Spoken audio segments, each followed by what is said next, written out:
Bonjour Olivier. Bonjour Kevin. Bienvenue dans cette troisième édition du Wallagri News. Bonjour chers clients.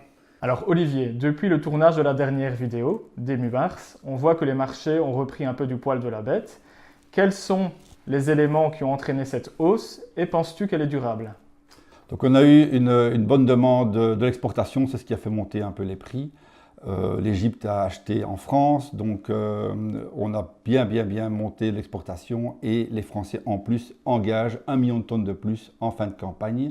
Donc ça veut dire que le stock final européen va un petit peu diminuer. Au même moment, on a eu les achats des fabricants d'aliments du bétail.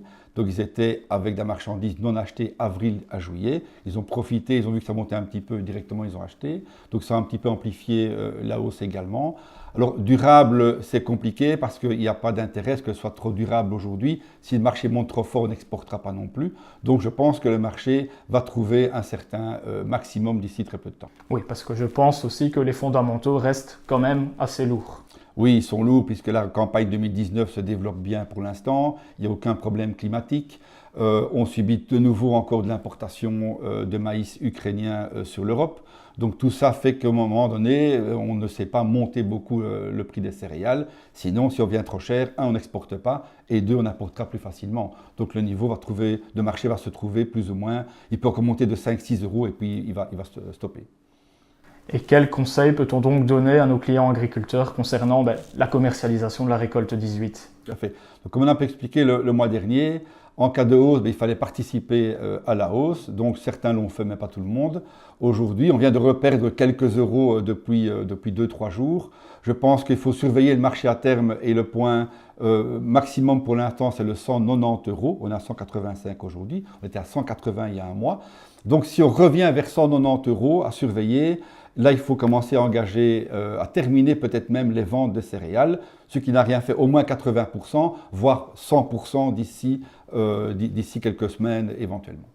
Moi, de mon côté, je voudrais juste mettre l'accent sur deux éléments à suivre qui pourraient faire évoluer les marchés céréaliers à court terme ou à moyen terme.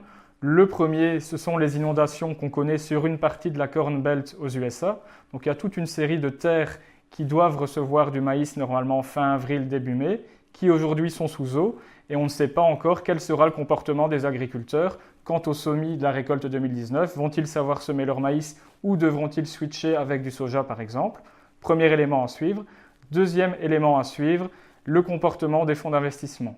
Donc les fonds d'investissement ont actuellement une position vendeuse très importante, ce qui veut dire que d'un moment ou à un autre, ils devront racheter ces positions sur les marchés financiers et ces rachats sur les marchés financiers vont entraîner une hausse du marché à terme à Chicago, mais aussi sur Euronext et donc directement notre marché physique de la céréale.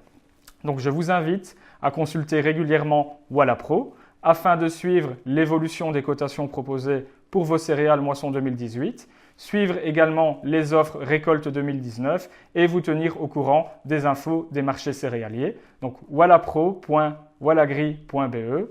N'hésitez pas à demander vos codes d'accès si vous ne les avez pas encore. Merci à tous pour votre attention. Merci et à la prochaine. Salut! Salut!